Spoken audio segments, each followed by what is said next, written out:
Գյորջյան Կասկադ 60 ամիս փուլային վճարում բազմաթիվ առավելություններ։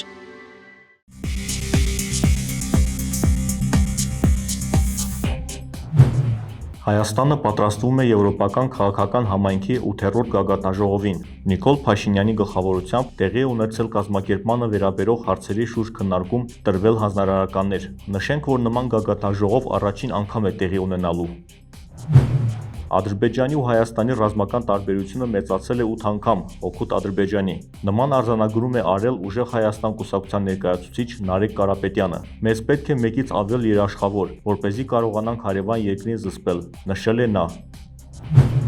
Ապրիլի 9-ին տեղի է ունենալու Բարգավաճ Հայաստան կուսակցության համագումարը եւ Առաջարկ Հայաստանին ծրագրի եւ թիմի շնորհանդեսը։ Այս մասին հայտարարել է Առաջարկ Հայաստանին նախաձեռնության համակարգող Իվետա Տոնոյանը։ Կտրուկ աճել է նախազորակոչային տարիքի տղաների շրջանում Հայաստանի Հանրապետության քաղաքացիությունից հրաժարվելու դեպքերը։ ՔՊԱ-ական պատգամավոր Հայկ Սարգսյանի հրապարակած տվյալների համաձայն 2024 թվականի համեմատությամբ 2025 թվականին 44%-ով ավելացել է քաղաքացիությունից հրաժարվողների թիվը։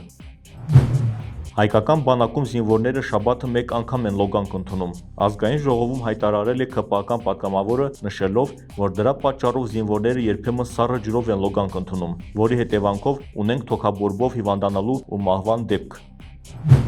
Դպրոցական Դավիթ Մինասյանը, որը կալանավորվել է եկեղեցում Նիկոլ Փաշինյանի մասնակցությամբ միջադեպից հետո, վերակենդանացման բաժանմունքից տեղափոխվեց հիվանդասենյակ։ Փաստաբան Վարդուհի Էլբակյանը Փաստինֆոյի հետ զրույցում հայտնեց, որ դրական դինամիկա չկա, 3 անգամ բացասական դինամիկա է եղել։ Սպիտակում շնամարտ կազմակերպելու դեպքի առթիվ նախաձեռնվել է քրեական վարույթ, 3 անձ ձերբակալվել է։ Այս մասին Փաստինֆոն տեղեկանում է քննչական կոմիտեից։ Ռուսաստանի փոխվարչապետ Ալեքսեյ Օվերչուկը կոշտ զգուշացրել է Հայաստանին։ Եվրամիությանը միանալու դեպքում Երևանը կկորցնի Ռուսաստանի Դաշնության հետ ավիահաղորդակցությունը, շեշտել է Օվերչուկը։ Հավաքական անվտանգության պայմանագրի կազմակերպությունը պետք է ավելի կոռեկտ եւ զգույշ լինի Հայաստանի հետ հարաբերություններում։ Հայաստանում այդ առումով շատ բարդ իրավիճակ է, հատկապես ընտրական շրջանում։ Այս մասին ասել է Բելառուսի նախագահ Ալեքսանդր Լուկաշենկոն։